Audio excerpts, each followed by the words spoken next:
Hey, it is the D.I.D system, and I want to talk about things that therapists miss when it comes to PTSD.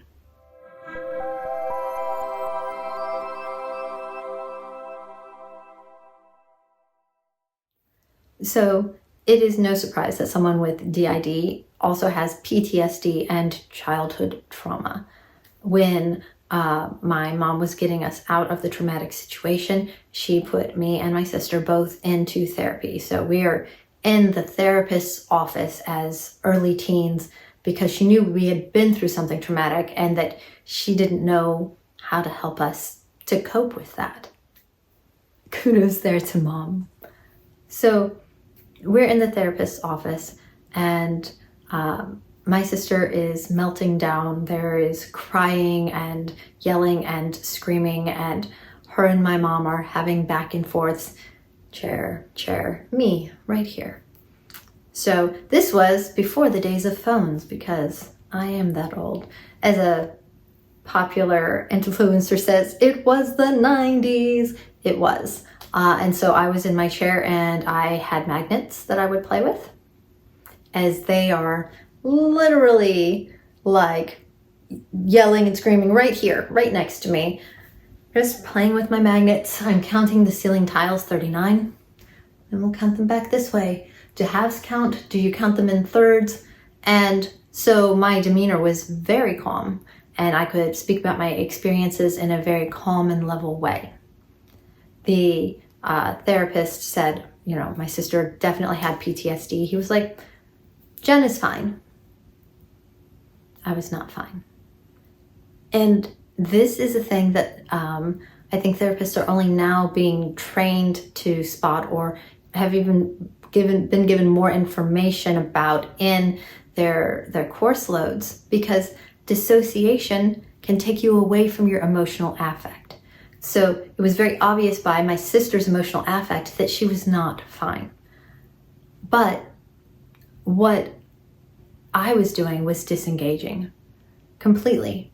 I was not affected by what was going on. I could speak logically about what had happened, so it seemed like I was not affected by what had happened, but I was dissociating.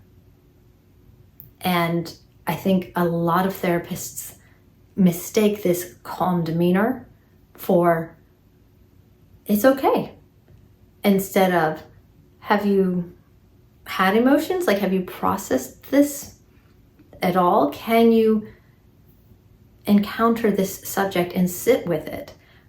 Because no, I had not been able to engage with that in a meaningful way.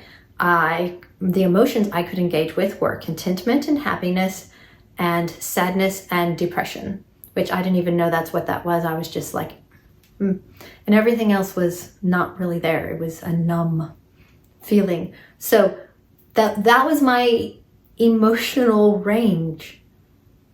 And what he saw there was my numb logic affect, and was like, oh, she's fine.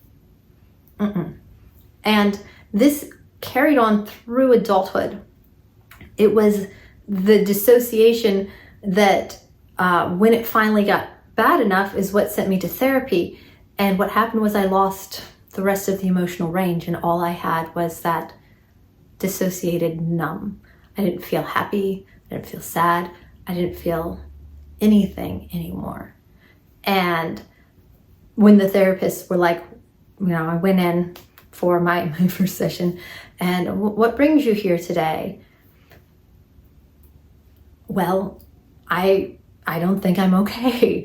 And so I think it's very imperative, because dissociation is so common in so many disorders, that it's something that is more looked for. There's diagnostic tools that can help a therapist assess it, because I think so many high-functioning people are falling through the cracks, because instead of melting down, we're cutting off feelings entirely.